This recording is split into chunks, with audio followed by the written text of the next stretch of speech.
पुराने वक्त की बात है कि किसी शहर में एक अमीर आदमी रहा करता था, जिसके पास बेशुमार दौलत थी और बड़ी जागीर के साथ साथ पालतू जानवर भी थे। इस आदमी के 4 बेटे थे। वह अपने बेटों से बहुत मोहब्बत करता था।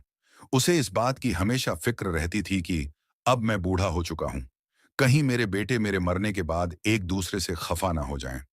इत्तेफाक की बात है कि कुछ दिनों बाद वह आदमी इस कदर बीमार हुआ कि उसके जिंदा रहने की उम्मीद कम से कम होती चली गई।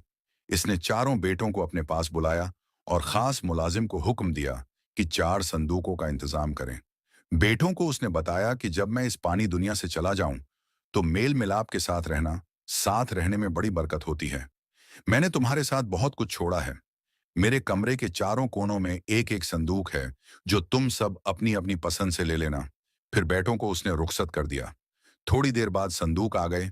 फिर उसने मुलाजिम की मदद से उन संदूकों में जो कुछ भी भरना था वो भरा और कमरे के चारों कोनों में गांठ दिया। जब उस अमीर आदमी को यह एहसास हो गया कि बस अब मेरी थोड़ी सांसें हैं, तो फिर उसने अपने चारों बेटों को अपने पास बुलाया और उनसे कहा, प्यारे बेटों, धन दौलत के पीछे अक्सर बड़ा खून खराबा होता है। मैंने अपनी पूरी मलकीत 4 हिस्सों में तकसीम कर दी है। तुम में से हर एक के हिस्से का संदूक तुम्हें मिल जाएगा। तुम सब मेरी आंखों के तारे हो। मैं चाहता हूं कि मेरी आंख बंद होने से पहले तुम सबको तुम्हारा हिस्सा मिल जाना चाहिए। हालांकि मैंने कहा था कि यह काम उस वक्त हो जब मैं इस दुनिया में ना रहूं। चारों बेटों ने अपनी गर्दन झुका दी।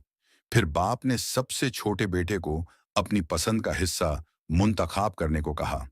फिर दूसरे ने भी ऐसा ही किया और सब मुतमिन होकर अपने बाप के पलंग के पास बैठ गए, ताकि इसकी प्यार भरी नजरों के सामने रहे। बाप के इंतकाल के बाद जब इतने दिन बीत गए कि तमाम रस्में अदा हो गई, दौलत की कमी ना थी, खैर खैरात के सिलसिले भी जारी रहे।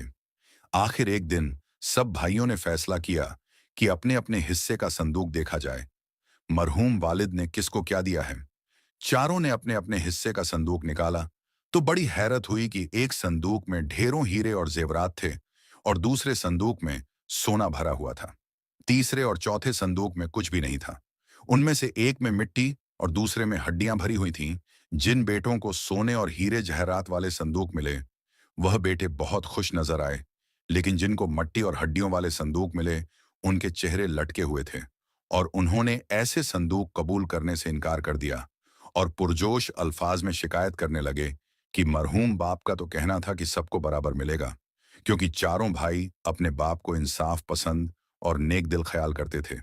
इसलिए उन चारों भाइयों ने झगड़ने की बजाय इस बात पर फैसला किया कि किसी ऐसे आदमी को तलाश किया जाए जो यह बता सके कि मट्टी और हड्डियों वाले संदूक से हमें क्या मिलेगा।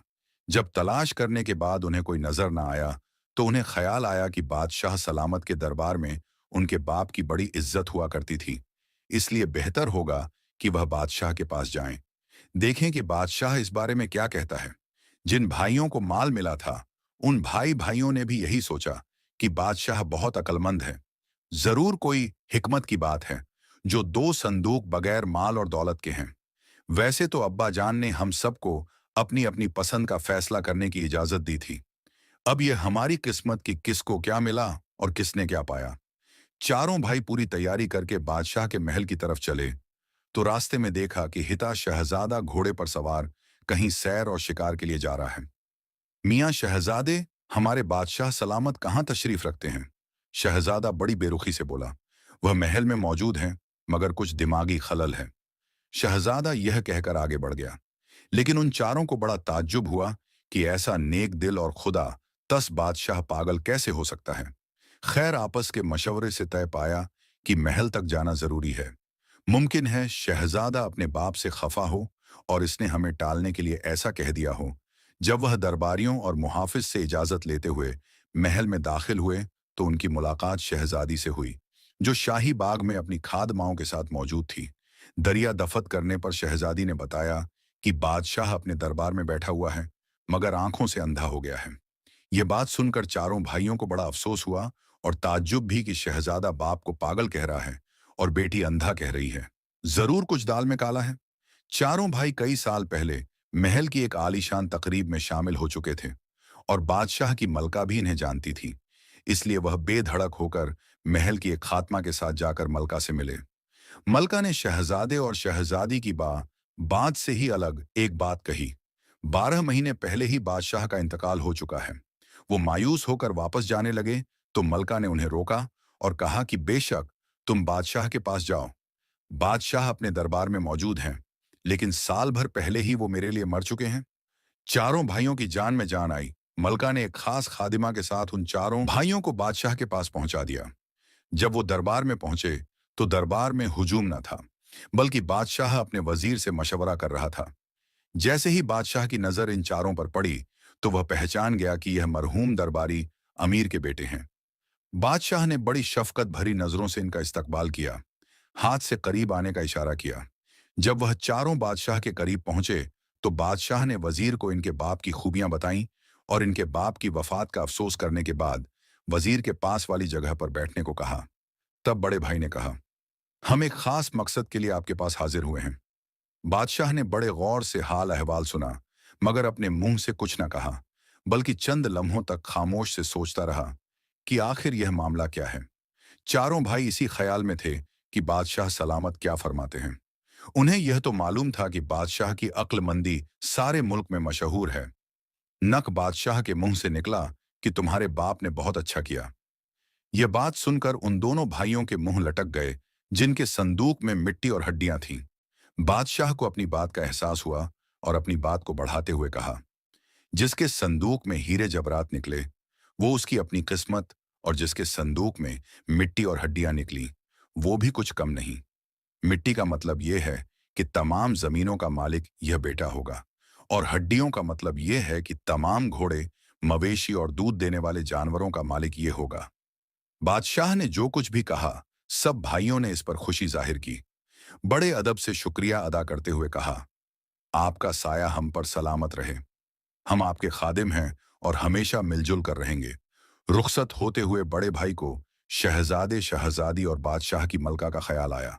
उसने बादशाह से कहा कि अगर आप इजाजत दें तो हम कुछ ऐसी बातें अपनी जुबान पर लाएं जिनका ताल्लुक आलीजा से है। बादशाह ने कहा, हाँ हाँ, जो कुछ कहना है कहो। बड़े भाई ने बताया कि बादशाह सलामत, जब हम आपसे मिलने के लिए आ रहे थे तो हमारी मुलाकात शहजादे से हुई, जिसने आपको पागल बताया। फिर शहजादी ने आपको नबीना कहा, और मलका ने तो अभी बात पूरी ही ना हुई थी कि बादशाह ने मुस्कुराते हुए बात का बाकी हिस्सा अपने मुंह से पूरा कर दिया। वह समझती है कि मैं इनके लिए मर गया हूं, मगर शहजादे, शहजादी और मलका ने जो कुछ कहा मैं इन सब का तुम्हें मतलब बताऊं। चारों भाइयों ने अदब करते हुए आज जी से सर झुका लिया तो बादशाह ने बताना शुरू किया। शहजादा अब 18 वर्ष का होने वाला है। मैं चाहता हूं कि तालीम और तरबियत में जो इसकी कमी रह गई है वह पूरी कर ले। फिर उसके बाद मैं उसकी शादी कर दूंगा। यह तख्त व ताज उसे सौंप कर और बाकी की जिंदगी दरवेशी में गुजार दूंगा। मगर वह तो हथेली पर सरसों जमाना चाहता है, यानी जल्दी से इसकी शादी कर दी जाए और सारे मामलात भी इसके हवाले कर दिए जाएं। मैं ऐसा अभी नहीं कर सकता, इसलिए वह मुझे पागल समझता है। शहजादी का मामला भी मुझे फिक्रमंद रखता है। खैर से वो भी जवान है। मैं तलाश कर रहा हूं कि कोई मुनासिब रिश्ता मिल जाए। तो मुसब्बर शायद यह सोचती है कि बस जल्द से जल्द शादी हो जानी चाहिए, इसलिए नाखुश रहती है और इसलिए मेरी कदर नहीं करती। वो रोजाना नजर आती है लेकिन मुंह से कुछ नहीं कहती। यह मेरी किस्मत है। मलका ने जो कुछ कहा वो इसलिए कि साल भर पहले हम सैर तफरी को जाया करते थे, खाना भी एक साथ खाते थे और मजे मजे की बातें भी किया करते थे। लेकिन खुदा का करना ऐसा हुआ कि हमारे मुल्क की तरक्की और खुशहाली के दुश्मनों को यह बात पसंद ना आई कि गरीब लोग बड़े जागीर के मालिकों की गुलामी से आजाद हो जाएं।